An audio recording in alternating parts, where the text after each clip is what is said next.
bohong.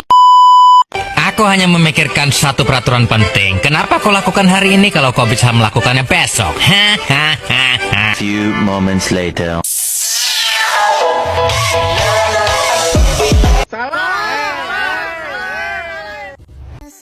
Every time I pull my hair with any outfit, that you find me ugly and want me to disappear. 'Cause what's the point of crying? It was never even enough. Did you ever love me? Was I ever good enough? Good boys are real. Good boys are real.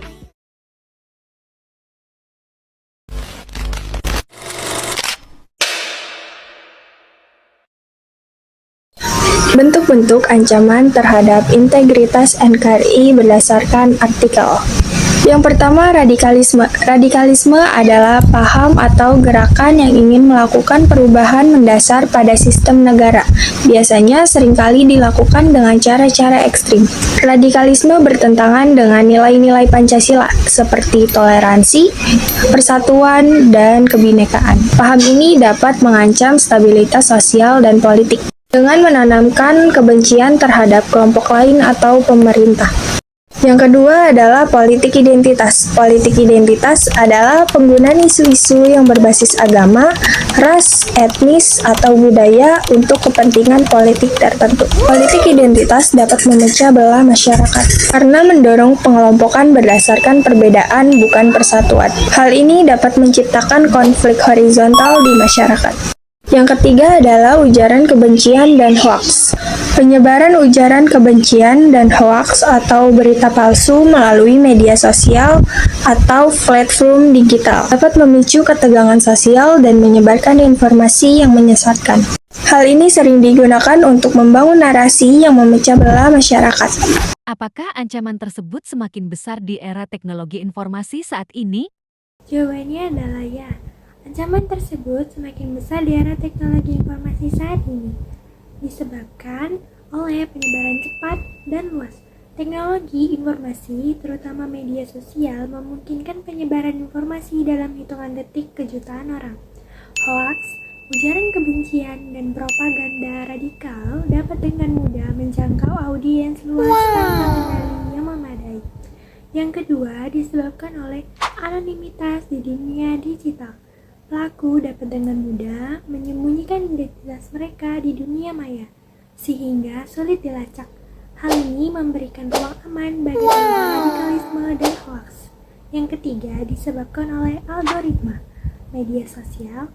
Algoritma media platform digital sering memperkuat pandangan ekstrim dengan hanya menampilkan konten-konten yang sejalan dengan opini pengguna.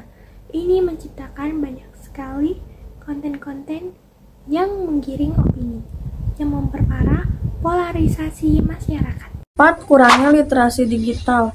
Sebagian besar masyarakat belum memiliki kemampuan untuk memverifikasi kebenaran informasi yang mereka terima.